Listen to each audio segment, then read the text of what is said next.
All right. Well, thank you everyone for joining us.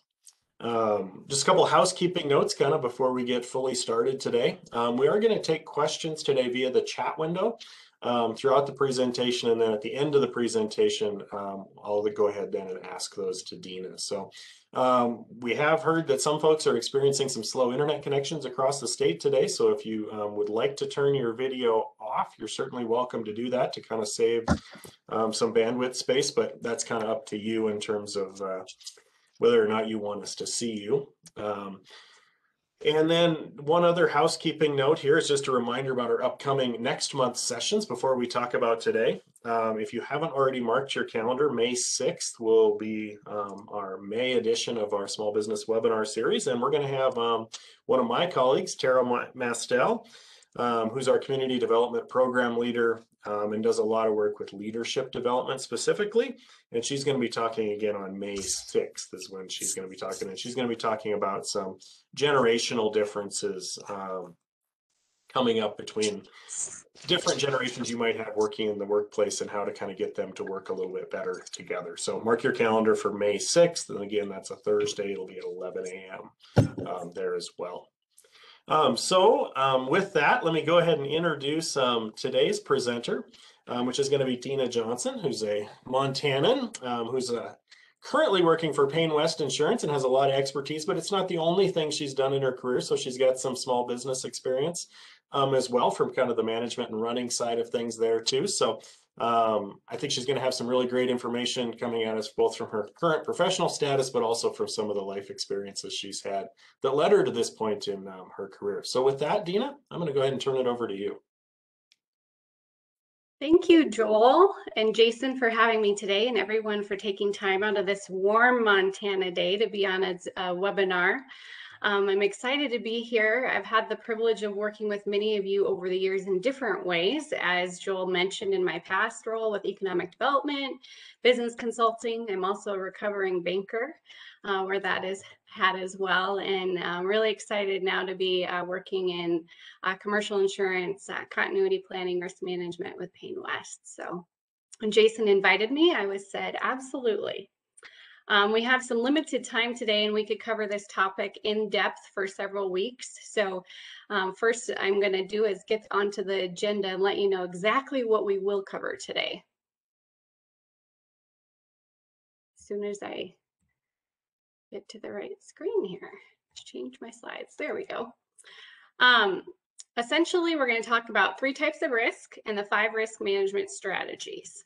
It's a 40,000-foot view, and like I said, we could spend all day, but this is really where the focus will be, and primarily as a precursor for a series that Jason's team intends to do going forward.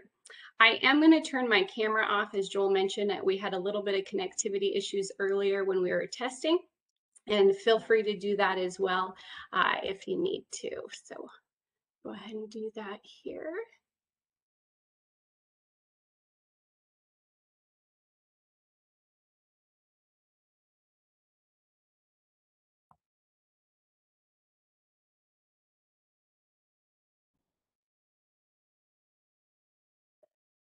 And Dina, your camera's off, but I'm also not hearing you.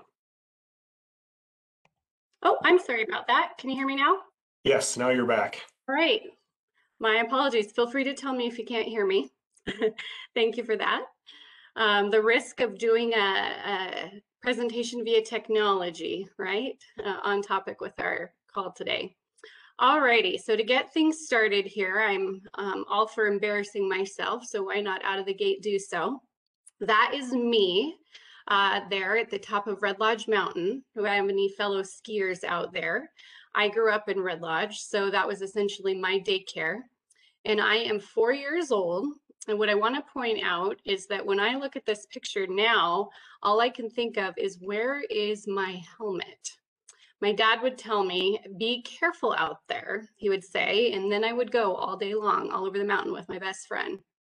It's interesting though, because those words would ring in the back of my mind, be careful out there. Should I go through the trees? There's an unmarked trail.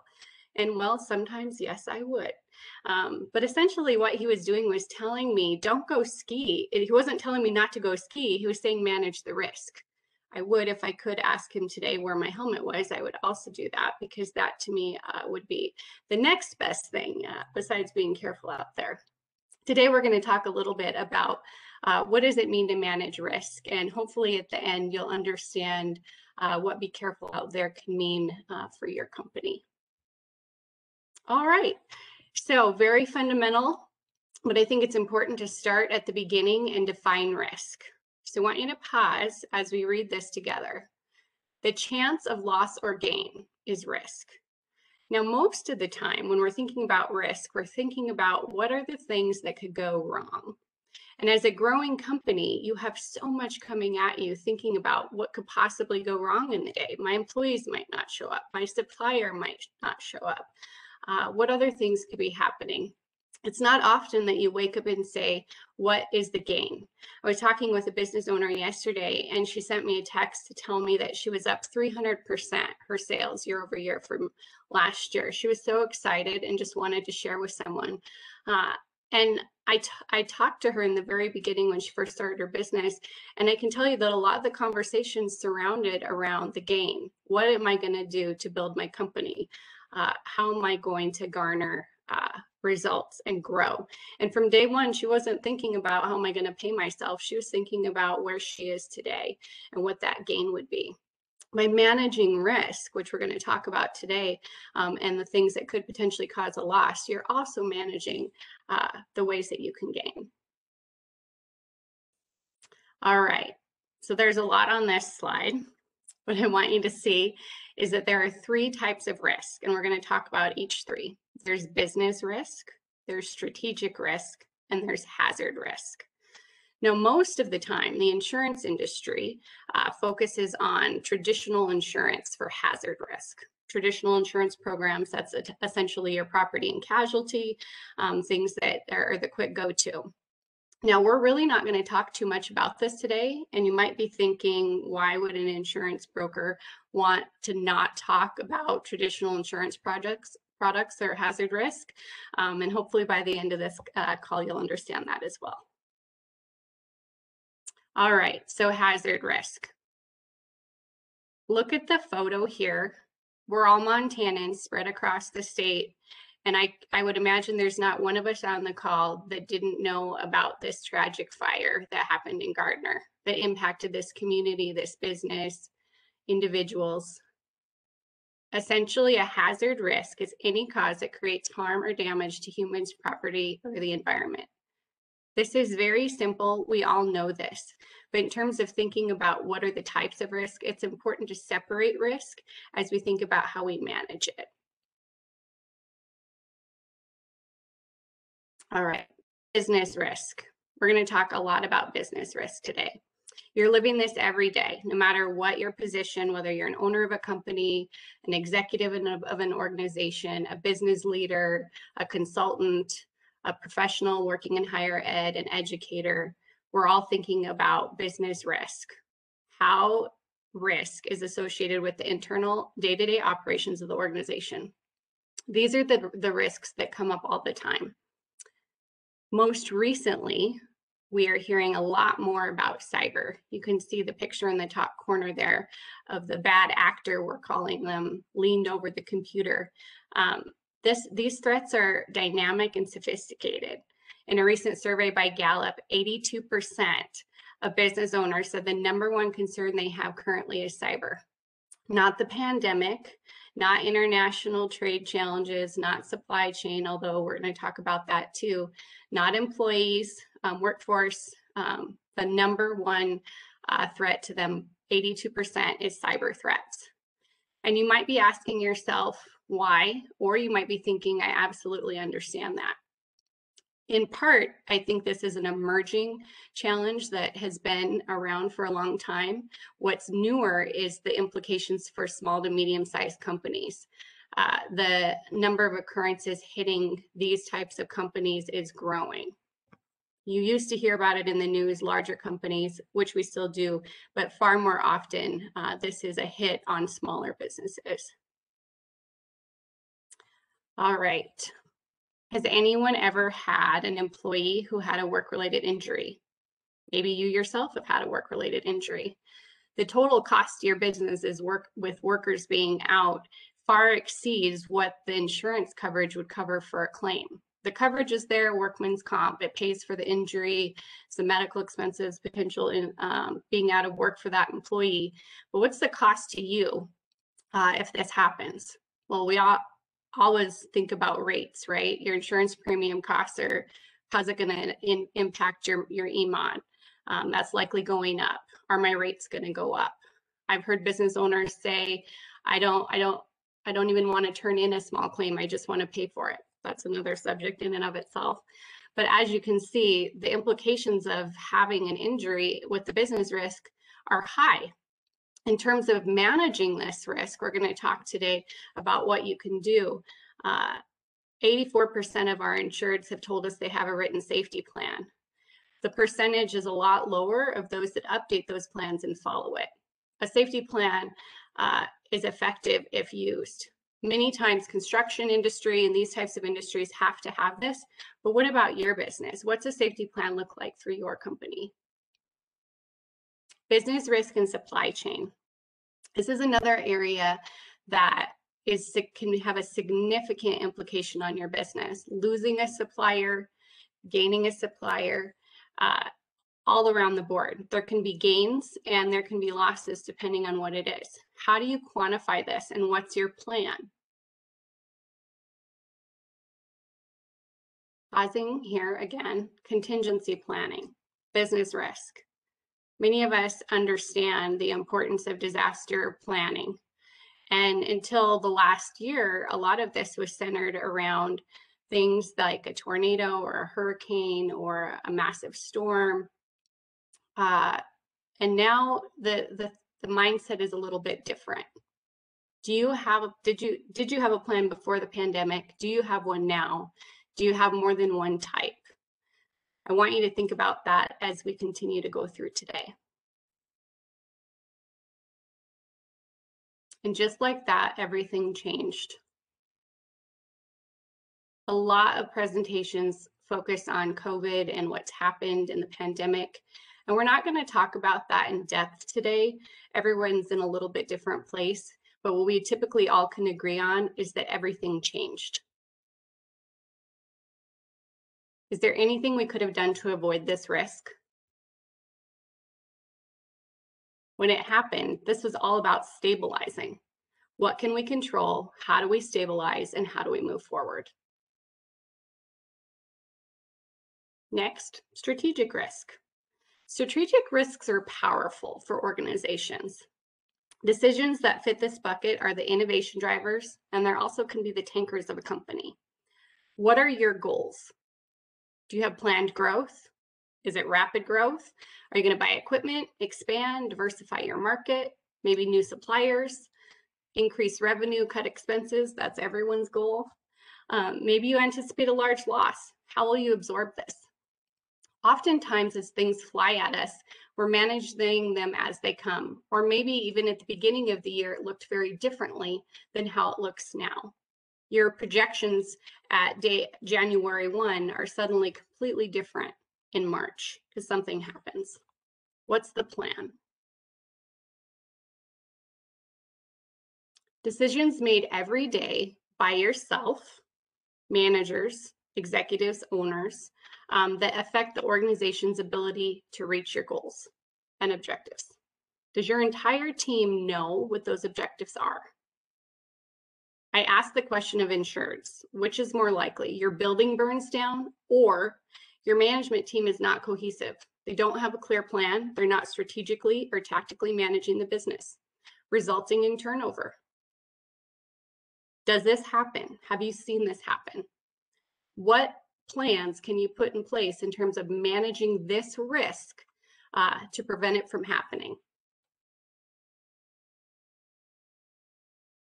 This might be my absolute favorite slide. A culture of growth, retention, and recruitment. You'll see in the picture there, it's not one individual that's growing to the top to reach their goals. It's the team all working together. All the hands in the middle working towards one common goal. In a culture of growth, There's so many different pieces of strategy that surround that, but at the end of the day, it's people. What is your first line of defense and your key to growth? The answer is the same. It's your people. 84% of businesses surveyed told us that their salaries and wages were their biggest expense. What they didn't know is what the return on investment for that expense was and how it was enabling them to achieve their goals. Human capital is your number one asset. It's also your number one liability. And we talk about a risk plan and investing in people and building out what those potential exposures could be. You won't be sorry for spending time on that. What does it feel like to work in your company? And how do you know? Are you living out those core values? Does your company have a culture of growth? And there's a lot of different things around the word culture these days. But as you think about building out your plan, ask yourself, do we have a culture of growth? We're growth-minded companies, which is what today is all about, risk management for growth-minded companies.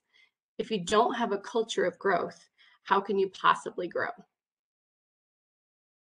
Strategic risk. This is the fun one. If you're the right brain, left brain blend. What do your financials say? Are you growing? Are you digesting growth in a healthy way? Are you losing ground potentially? Can you access the best financing terms to achieve your goals? This is a strategic risk. Do you have plenty of cash on the balance sheet to purchase new equipment? Should you use that cash or should you finance it? Long-term strategy. If you purchased 5 pieces of new equipment right before the shutdown and had no idea that was going to happen, what would be the implications or if you had switched that around and financed that differently and kept your cash? No one can really say at this point. This is an illustration, but it gets the juices flowing. If you want to add 3 buildings, 10 pieces of equipment, 20 employees in the next 3 years, what needs to be true today to make that be possible? And what is the most strategic approach to go after that? Strategic risk and succession planning. Oftentimes, this is about an exit strategy when we think of succession planning in terms of a business or a company. Not too often do we think about succession planning for key positions or key employees. If you asked yourself the cost of turnover of a key employee tomorrow, what is your plan? Can you quantify that? Do you have a bench in place to be able to move people into those key positions? What if it's yourself? What does that look like? And how are you strategically protecting yourself? We've talked about the types of risk. Now we understand the types at a 40,000-foot view as time allows today, but it's important to spend time to identify, prioritize, and quantify the risks. So we have 3 types, and now we're saying, okay, now what? Quantification is basically analyzing your risks. In the picture here, you can see they're essentially broken into quadrants, evaluating the different types: low risk, medium risk, high risk, and how does it impact the company? Can you rank your risks today? Maybe you've done this. If you have, that's great. When was the last time you looked at it? What types of risks can you list right now? There's a lot on this screen.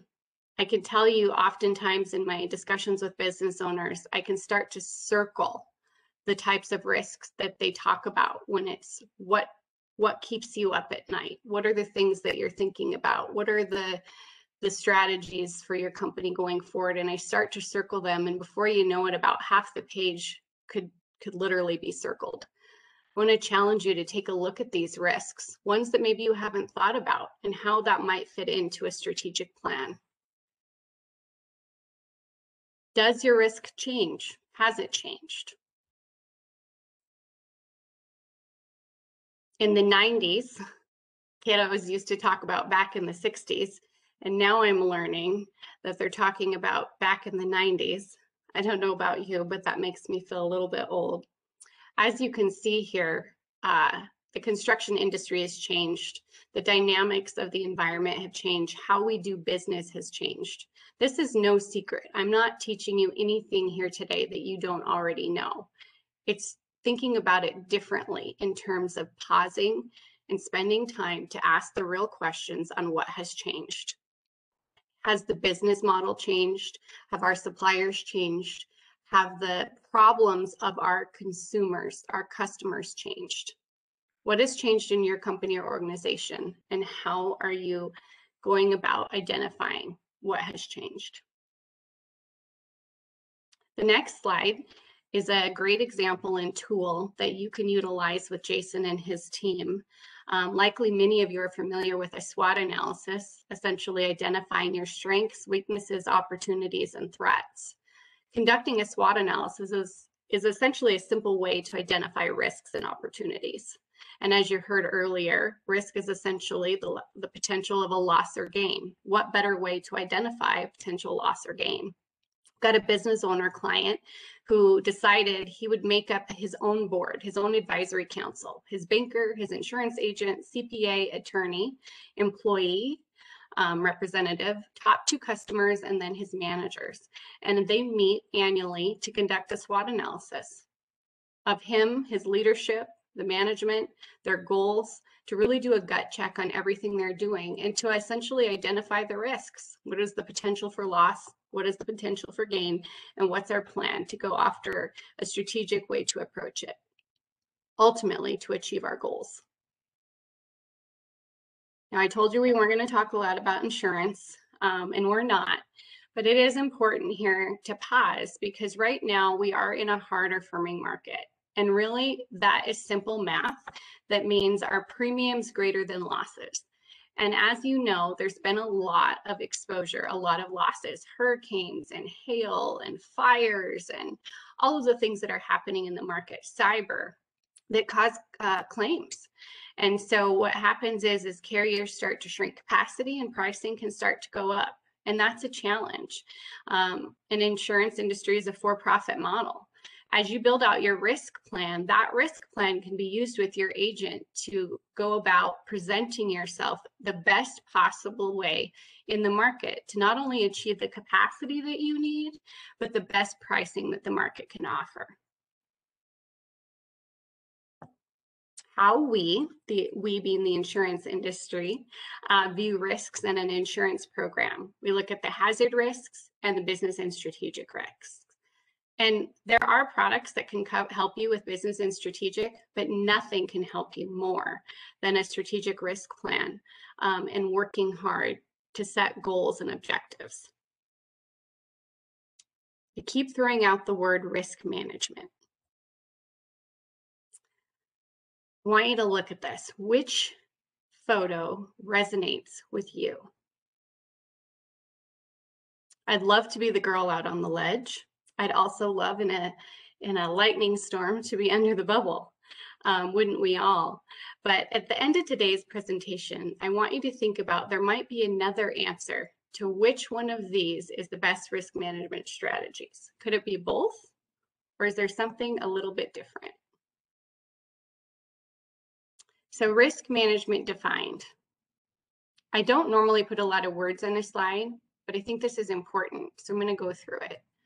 Risk management is the identification, evaluation, and prioritization of risks, followed by coordinated and economical application of resources, so applying money, spending, what are you going to spend on it, to minimize, monitor, and control the probability or impact of unfortunate events, or to maximize the realization of opportunities.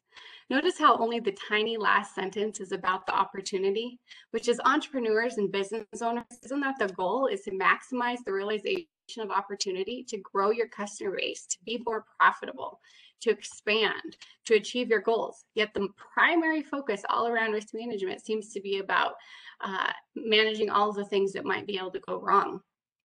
My argument is that they're both equally important. And if you manage the risk management side of identifying the risks, you can actually utilize those to your benefit to maximize the realization of opportunities. Everything we've talked about so far today fits essentially into a 5-step process. 5 strategies, and now we have 5 steps. Identify, assess and analyze, plan, your action plan, monitor and implement, measure and control. We're going to talk a little bit more as we go. Now you have it. I listed them on the full slide there. You can see those strategies. I want you to see how hazard risk, the traditional insurance model, goes down to talk about finance and transfer. Prevent, mitigate, assume, finance, transfer. Those are your 5 strategies. We're going to talk about them now. Look at this like a cycle. As we talk about the strategies, I want you to think about them like that. It's very possible that one or more strategies will be used. All right, I'm trying to make this interesting. I know it's a little bit dry, but bear with me. Thank you for staying tuned for insurance topics here. All right, so avoid. This is the first strategy for managing risk. And you might think avoid, how is that a risk management strategy? But it actually is. So you see here the number of spam calls that are coming through on the phone. I can avoid the call and the spammer simply by not answering the call. I can avoid it altogether by not having a phone. How can I learn from receiving the spam call? Maybe I can also avoid future by blocking the caller. Very simple, but you get the idea. Mitigate. We all know this picture all too well. Risk management isn't always about avoiding risk. It's about mitigation, doing the best we possibly can with the circumstances that we're given. How many of you love hiking? I'm a Montana girl, love to go hiking. I'm the one who has my first aid kit, my bear spray, my water, my best hiking boots, sunscreen, can't forget the sunscreen, power bar, umbrella. I'm ready to go. 2 power bars apparently. But who has the friend, and maybe you are the friend, who brings nothing? They bring the wrong, including the wrong shoe selection, no sunscreen, maybe they know you're going to bring it. If you think about it, we're both managing risk, me and my friend. I'm mitigating, and he or she is assuming. They're saying, you know what, I might run into a bear, it's all going to be good. Risk, there's a lot of times within your company or other areas of life, whatever it be, where we simply assume risk.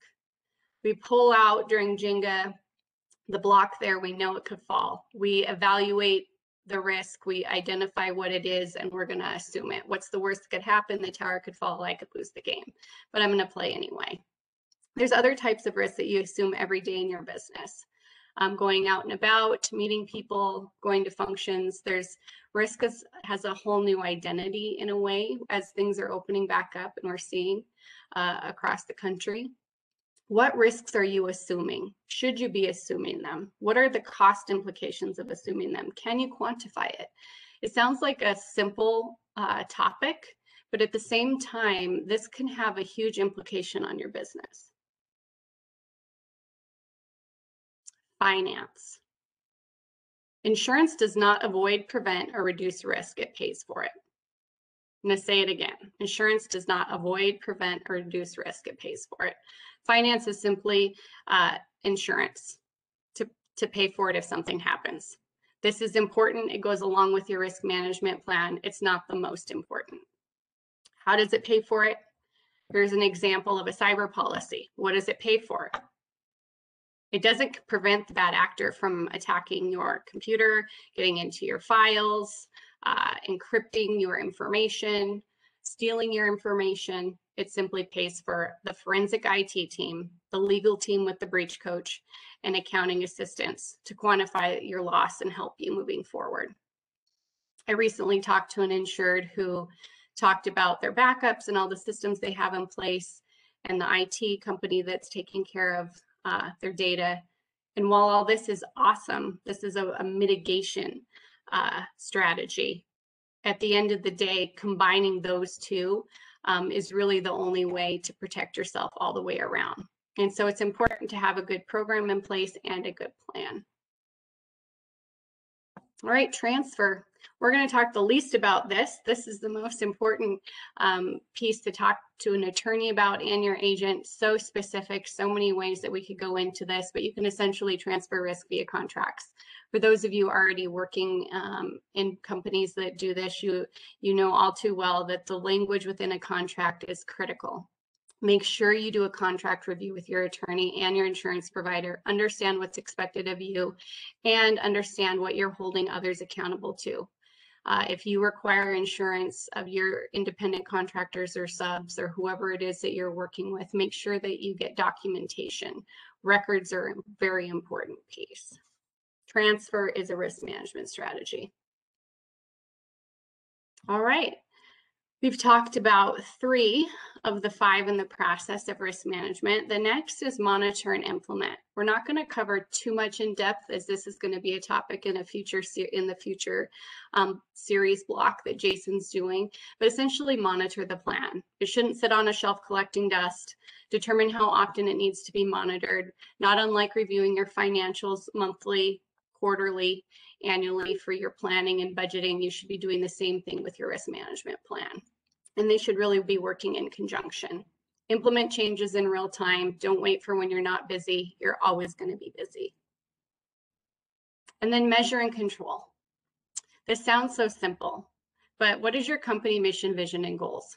Do you have them written down? Does everyone in your organization understand what they are? And then company policies and internal controls. We could teach an entire series. There are degrees that are offered in higher education on this.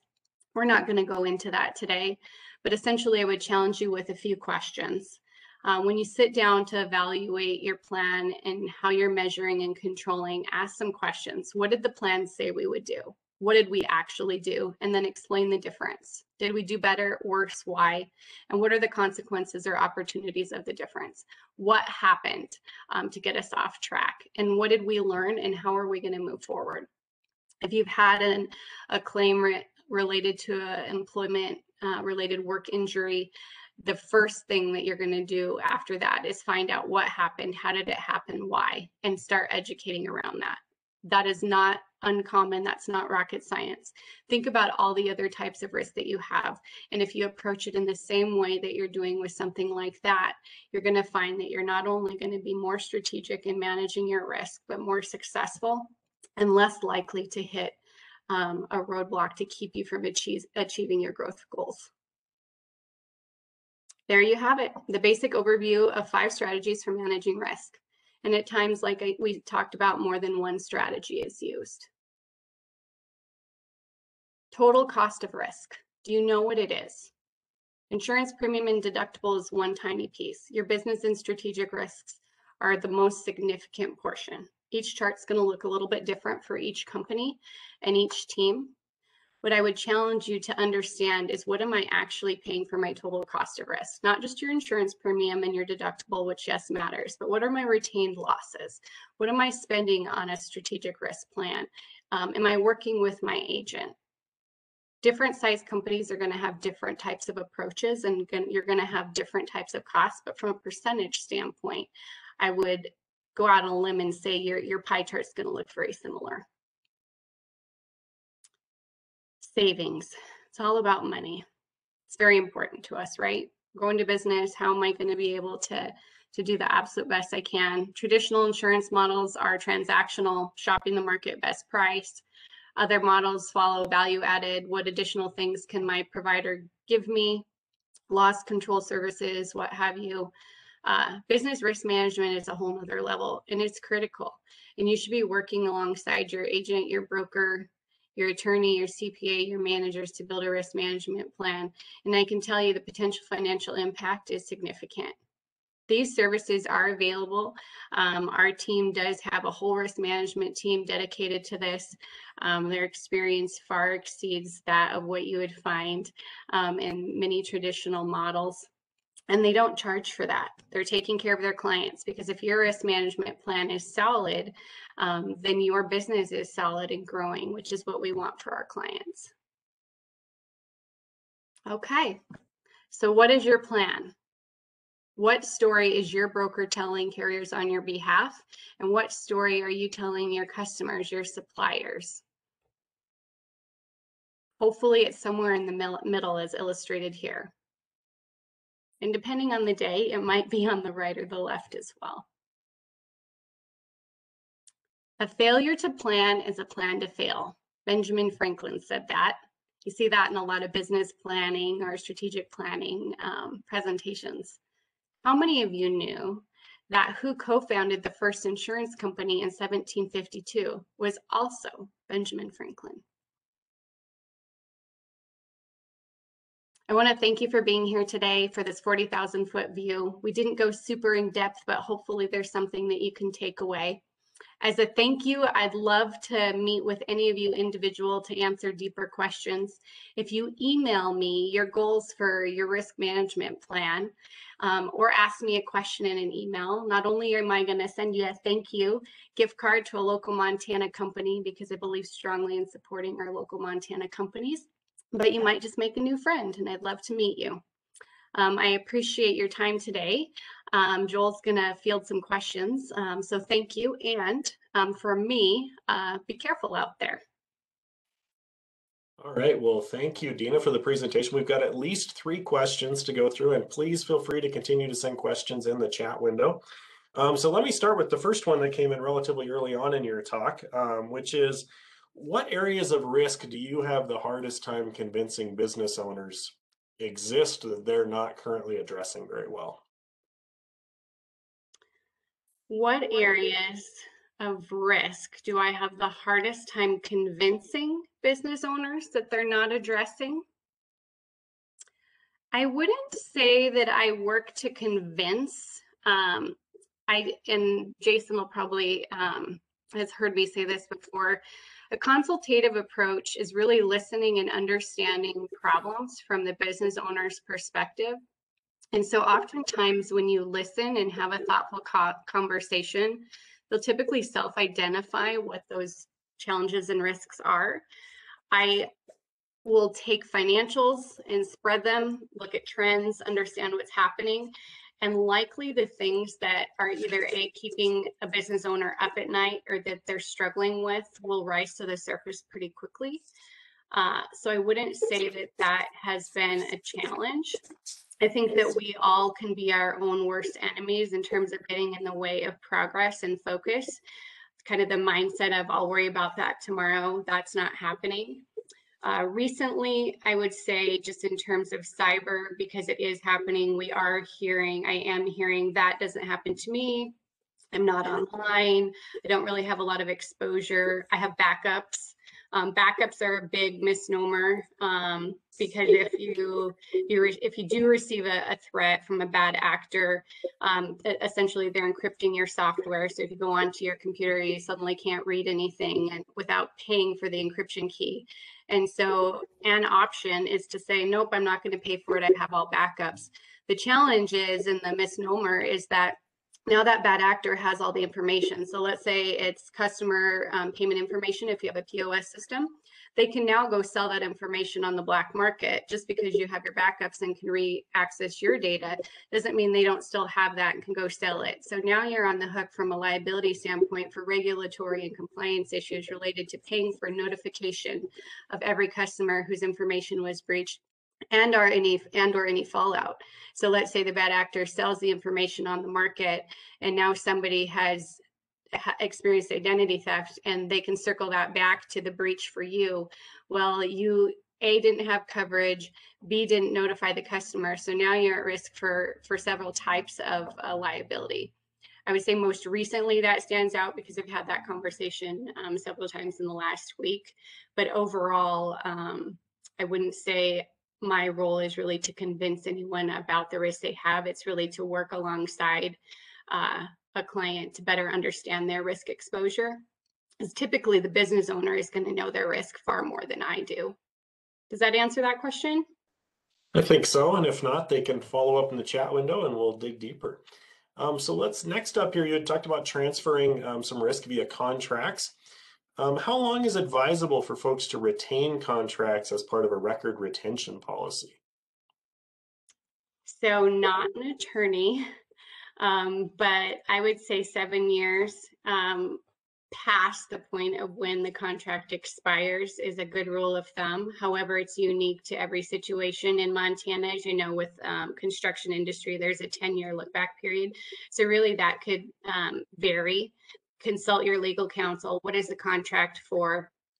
A lot more involved in that. Certainly include your legal team and your agent as you look at it. Record retention, I'm a safety girl, so always steer on the side of caution. All right, thanks. This question came in before. I think you addressed part of it, but I'm going to ask it anyways, and you might be just repeating a little bit. But is it true insurance companies work with businesses on risk management strategies? So I'm assuming they're beyond just selling an insurance policy. And if so, how do they charge for those type of services? And how do you get access to that kind of assistance from an insurance partner?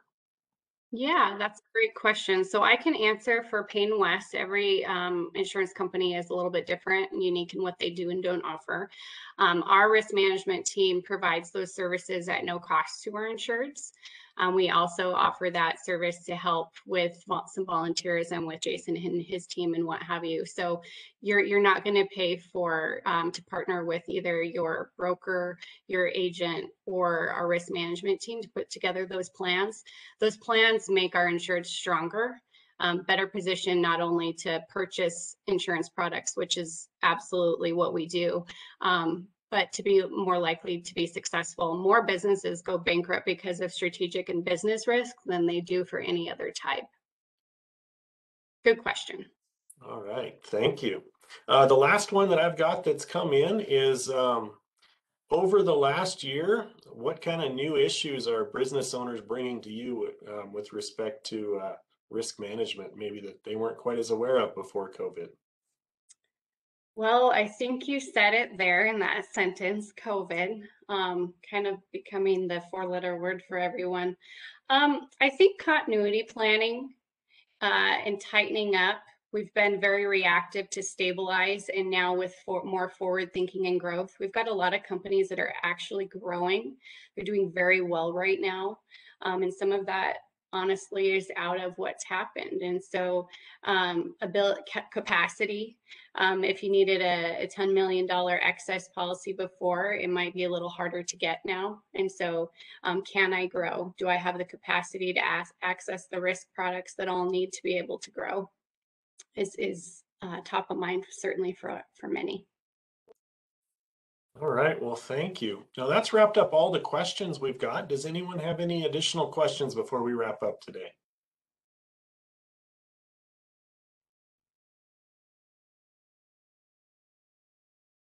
I'm seeing a thank you in the notes there. Thank you, and thank you all. I know this can be a dry topic, but I can tell you if you want to spend some time on it, you'll enjoy it. All right. Well, Dina, thank you very much for taking the time today to present. We will post a PDF version of the slides and the recording. So Dina's email address is there, and I know she made the offer that you could reach out to her with some follow-up things. So that's a great opportunity as well. And then for those of you that join us regularly, again, mark your calendars for May 6th. And generations in the workforce, Tara Mestel will be talking about getting those different folks to work together within your organizations. So with that, everybody, have a great day and enjoy the wonderful weather today. Thanks, Joel. Thanks, Jason. Thanks, everybody.